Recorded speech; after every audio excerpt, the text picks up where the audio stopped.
Okay. We're here for sister... no, sorry.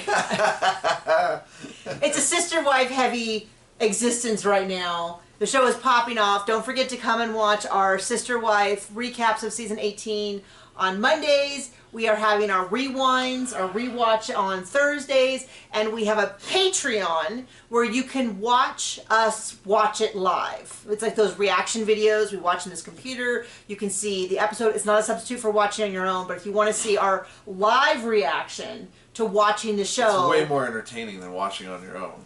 Yeah, it's kind of fun to watch with some other people, so you can join that. No, but that's not what we're talking about today. We're talking about 90 Day Fiancé before the 90 days. Or Huge American... Idiots show? No. I don't know. I don't know what you're trying to say. Well, our favorite couple. The only one we like? Yeah. Yeah, what about them? There's a whole conversation about Huge American... Oh! Noses. No, not noses. But they do say if you've got a big nose. Sorry. It's so inappropriate of me. No, 90 Day Fiancé before the 90 days, season 6, episode 13, Modern Romance. This to me felt like an episode that should have been on either side. Like they should have absorbed some of these storylines. And only 10 minutes. And I really feel like I feel like one of the big problems they're having with these seasons is they're just too long. Maybe that's just for us. Like they're just dragging out the stuff. They do this with every show though, where they have like an interesting conversation and they're like, oh. I mean, COVID's going on at least 5 years, it feels like, watching TLC, anything. Yeah. I don't know. Thank you for watching. Our views are dismal on this show. And it's only the fact that I hate finishing, like just stopping before the end, is the only reason we continue, because the views just keep dropping. Maybe whatever people like about us with Sister Wives, they do not seem to like with 90 Day Fiancé. So thank you for watching. As always, you're my favorite people. I try so hard. I am drowning in Sister Wife comments and TikToks and all of that. So I am behind on everything. But we made time to watch this. I don't know that my life is better for it.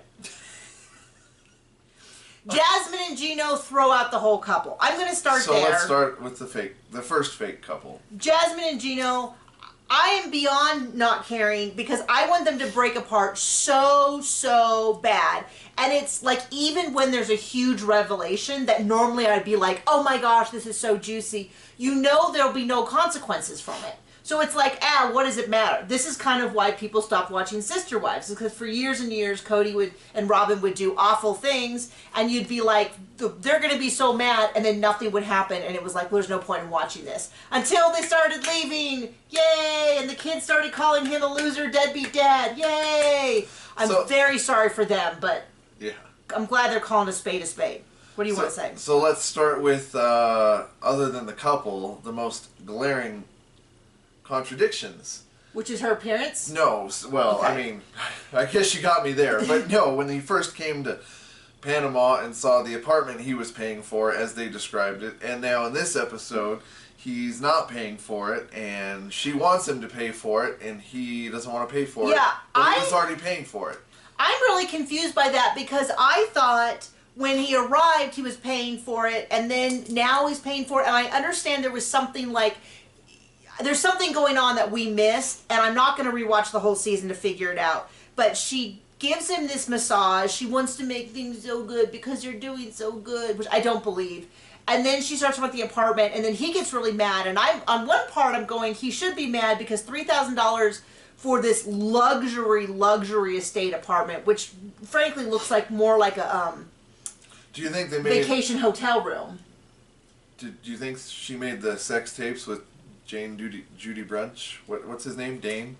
In her apartment? The one Gino's paying for, or in Dane's apartment? I don't know. Or do you think they did it on the beach? But then they had this huge fight, and she started screaming about the luxury vacations that he took his ex on, like Legoland. Hey, Legoland's cool. Big fan of Legos. Actually, childhood favorite toy. I still have all of mine.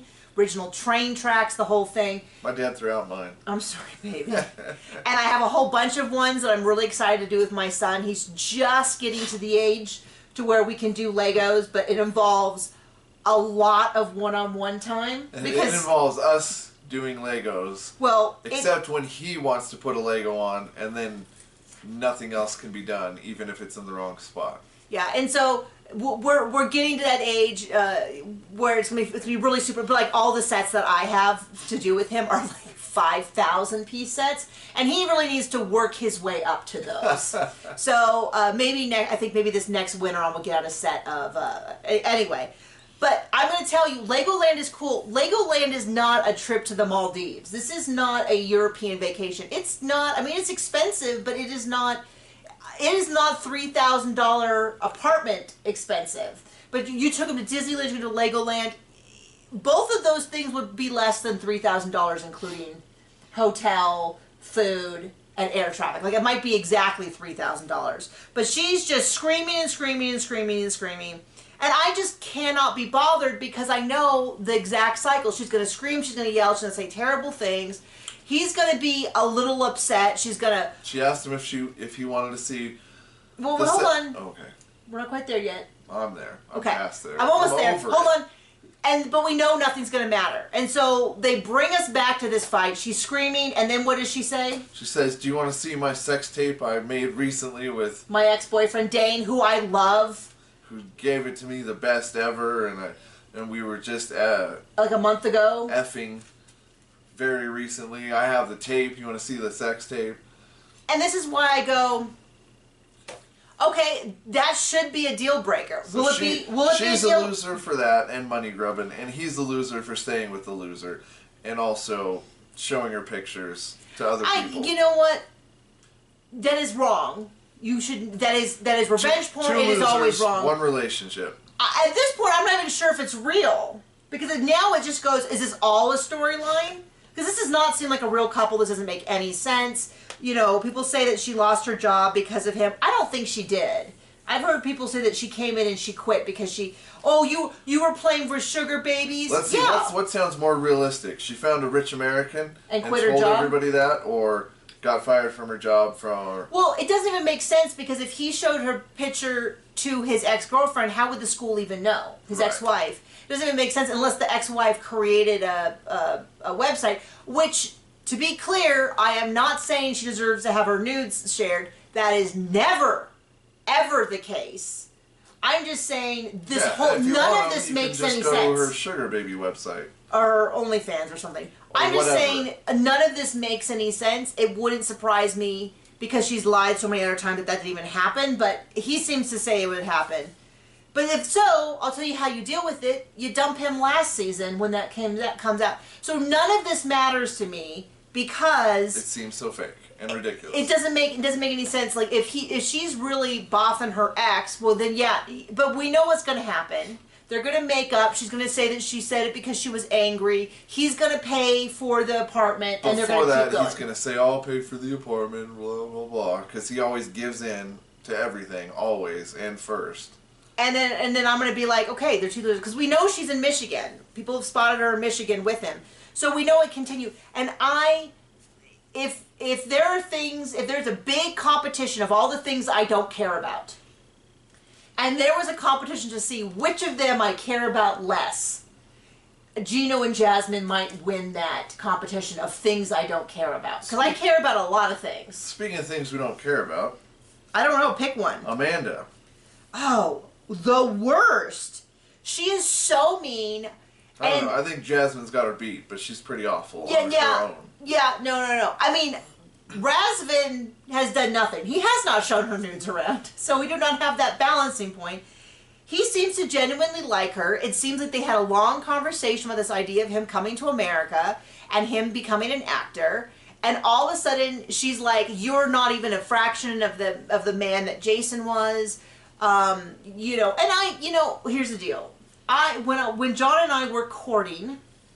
When we were dating, I did ask him, I said, if something happened to me and the baby, would you ever work at like a McDonald's? Because I knew people that exact situation had, and the husband wouldn't work at certain places because he was too good for it. He wasn't going to lower himself to work, to take a job that he could get, and that was not great for their family. So I asked you, and you said...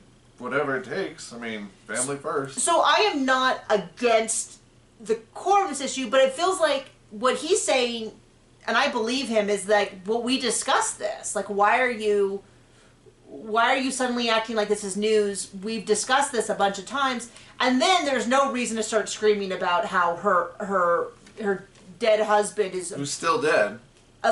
Still dead. A billion times better than him. Then don't be with him. I mean, it's as simple as that. So he's crying. The man looks defeated. I mean, I have seen whipped dogs look more encouraging, which I am not. Do not whip dogs. Do not strike them. They are one of God's creatures. But I mean, he looks totally dejected. And then she's like, I don't understand why he's so upset. He's so distant, and he's, what did I say, cold and distant. And the man just looks traumatized. And then then she has this long conversation, which was really, really quiet. I couldn't tell if the car was really loud or if she was whispering. I couldn't tell which. But then she's like, well, I love you. I want to be with you. I want to move forward. Maybe I'm just upset and it's grief. And it's like, if it's grief, it's understandable. Toxic and a nutcase, and you need therapy. But you shouldn't be. You shouldn't be dating. Well, the result of grief would be things like crying, calling her guy that she says she loves a fraction of the man that her ex was. Not ex isn't the right word. I mean, he's not her husband currently, but it's not like they broke up. Her still dead. She's a widow. The still dead guy. Her previous husband, a fraction of him. That's just mean. That's just mean, and I don't think there's really excused for that. And he just looks. But she's like, I might still be messed up about Jason. It's like, yeah. Then the thing is, go get counseling, not fly across the country. Definitely don't start a new relationship. Don't make huge promises with a new person, and then be surprised when maybe you don't have the emotional maturity. I mean, she's coming off like a monster. So there you go. And it's painful to watch, and they're going to go meet his family, and I think his family's going to sniff right through her with this. Another couple that's an absolute mess, Riley and Violet. He's like... they're not even a couple. Well, it's weird. He's ridiculous. I mean, this is all ridiculous. He's like, we're in a really good place, and I'm like, are you? You guys haven't resolved anything? You still don't seem to... But he doesn't seem to like women as a group, and she doesn't seem to like him as a person. And they're like hanging out, and he explains... So they should definitely be together. So he explains that he had his girlfriend who cheated on him, and that he doesn't like women. And it's like, well, I don't know, it's a great starting place for dating. Like, I have sympathy for what you went through, but if you don't like women as a group, I don't know that you're going to have any healthy dating relationships. She seems to have some pretty big issues in her past. It's like, let's send them both to therapists instead of on the show.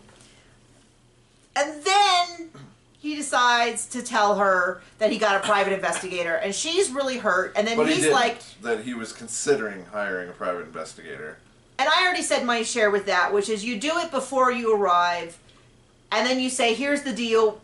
I hadn't even got a chance to meet you yet, so I hired an investigator to make sure that I wasn't going to show up at an airport and, or whatever, or I don't know. But he didn't even do it, so it's like he's getting all the grief for it, and he didn't even do it, and it might have been helpful.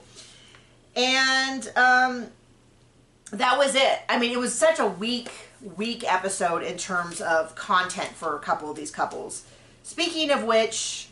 Cleo and Christian? Oh, gosh. The dude's a drunk who keeps doing stuff that drunk people do, which is make mistakes. Yeah. I mean, I remember we had a party at a friend's house, and there was a guy who was, in fact, a drunk, and he did the same thing. He wandered down the street and met someone and wanted to bring him back in the house. And the friend whose house it was like, no, I don't know who this person is. It's 2 a.m. I don't want a stranger in my house when we've all, had a couple drinks and stuff, and we're going to be going to bed soon. And he's like, oh, but I just, he seems like a cool guy. I have no doubt that he's the kind of person who makes friends, but you got to kind of control that around. Well, this is the thing. He specifically only is making what kind of friend? Girls. Men? Is he meeting guys and being like, hey, there's this cool dude, I want to go to a bar? No. Exclusively men. Women. Exclusively women, sorry. Not a man in sight. So on the airplane, he met 2 women who were scared of him. Then he went to security. He called security. The stewardesses said that they had their eye on him. I mean, like, not in a good way. Not like, oh, baby, I got my eye on you.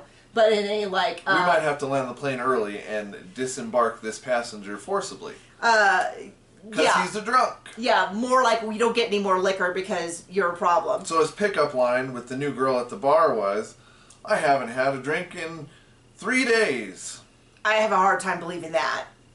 And he went to the pub and met a whole table full of girls on his first night with Cleo. Like, it's just he has a drinking problem and a woman problem. Because it's like, it'd be one thing if everywhere you went, he was like talking to people and it was a mix of men and women. I bet you he loves this though, because when he's got a full camera crew on him, I bet you he's getting 10 times more women talking to him.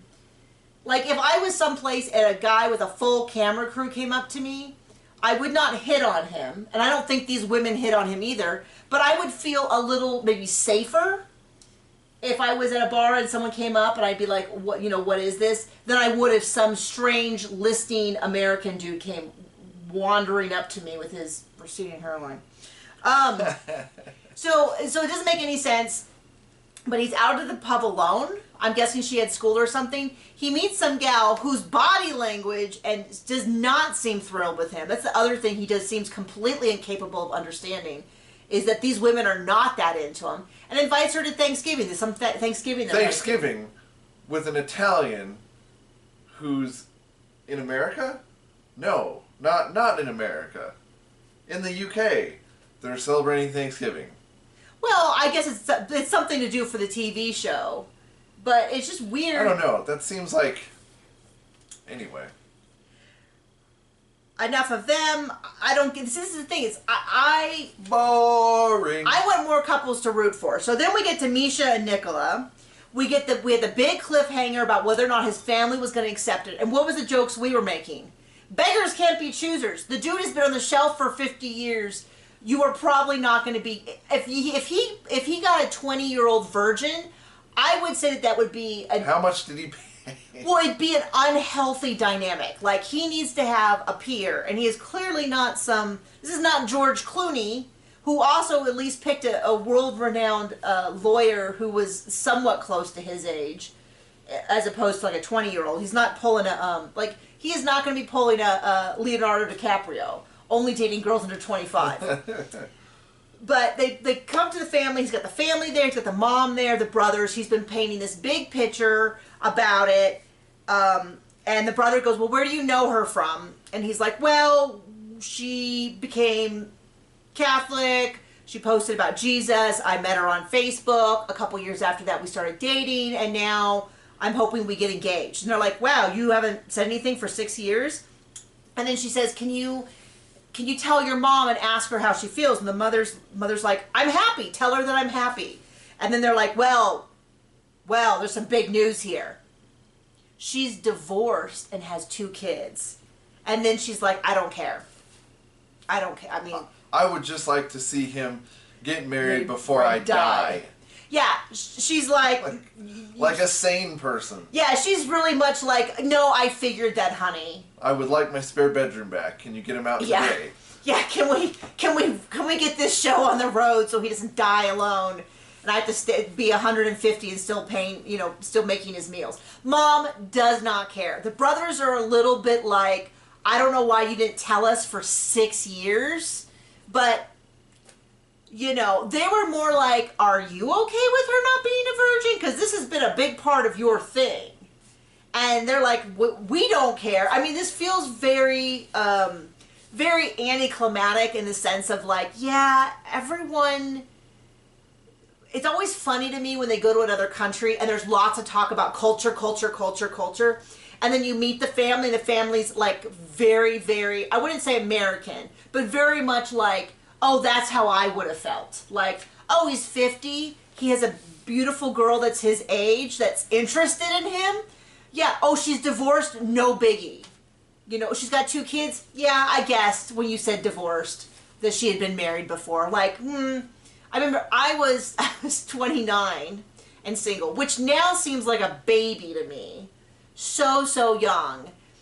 And I remember my mom saying, you might not find a guy, you might marry someone who already has kids or is divorced. And I was like, well, thanks for giving up on me. I did find someone who was divorced. He did not have kids. But I remember it was very much like, well, you know, let's face facts here, honey. You're 29. Oh, a little rough around here. And I was like, well, I remember I was like, well, because I was still living at home because I was like, well, I'm going to get married any day and just move in with my husband. And I was like, well, guess I better start figuring out what I'm going to do for the next 40, 50 years. I better start sucking up to one of the nieces or nephews. I better start figuring all that out because I'm going to be an old hag. It seems so young now. So young. I thought, oh, look at that little baby getting married and knowing nothing. So they leave. And then she says something which I was like, wait, you're just now figuring this out? No, I haven't been with the guy for 6 years. But she goes, wait, so your mother doesn't mind, your brothers don't mind. No one seems to have a problem with this. Are you the one who has a problem with this? Because you made a big deal about how no one would accept me. And everyone's fine. And are you the one? And I was like, in my head, I was like, yeah, of course he has a problem with it. Ding, ding, ding, ding. Winner, winner, chicken dinner. Of course he has a problem with it, not because I think he should have a problem with it, but because to me it's been so obvious. He's a man-child who lives at his mommy's still. Yeah, well, and the brothers made a comment about like, oh, is he worried that marrying a divorced woman is going to ruin his reputation as a religious man? And I was like, I don't know. I kind of feel like if anyone is looking to the 50-year-old virgin living in his mom's house, like, you gotta kind of be, I mean, are there really that, being a virgin is not the worst thing in the world, just to be clear. I think worrying too much about it either way is kind of a little, like, antiquated, but it does feel a little bit like, let's be realistic about how the world works. A lot of people marry the wrong people. It's a big decision. A lot of people are in the wrong career and switch careers. A lot of people have the wrong major. And a lot of people move. Like, there's a lot of things that happen, and it just gotta chill out a little bit. But she's like, are you upset that I'm divorced? And I'm like, yeah, I think he's made that evident in every single episode. I don't know why you're so surprised. But I also don't have a 6-year relationship, and he might have been telling her for years and years and years that it was not a problem, it was just his mom. And now mom's like, whatever will get you out of the house, buddy. And there you go. Okay, last couple. Almost nothing to say about them, but they are my favorite. So we saved them. That's David and Sheila. He goes somewhere to buy a ring. He doesn't bring the interpreter with him. She's busy that day. She's busy that day. I wasn't paying attention. He goes, he uses the phone. She keeps talking to him in English when he's not looking at her. At the jewelry store? At the jewelry store, the lady keeps talking to him when he's, like, looking away, and I thought... He's still deaf. He's still deaf. Like, you gotta, you gotta wait until he's looking at you and be like, can I use your phone? Do you know her ring size? Anything. So he's picking out a ring. He's Maybe incredibly she talks nervous. louder. Right. Maybe he won't be deaf if I just ask him twice. So he's picking out a ring. He's saying it's not ideal. It's not the ideal time to do it. He's worried about the son not wanting to move. He knows that she's in a really bad place because of her mom's death. I mean, but he's only going to be there a few more days. He wants to buy it. She says, I can't remember if it was a preview or if it was in this episode where she says she wants to spend time with him without the interpreter because she's so jealous. And I'm like, I mean,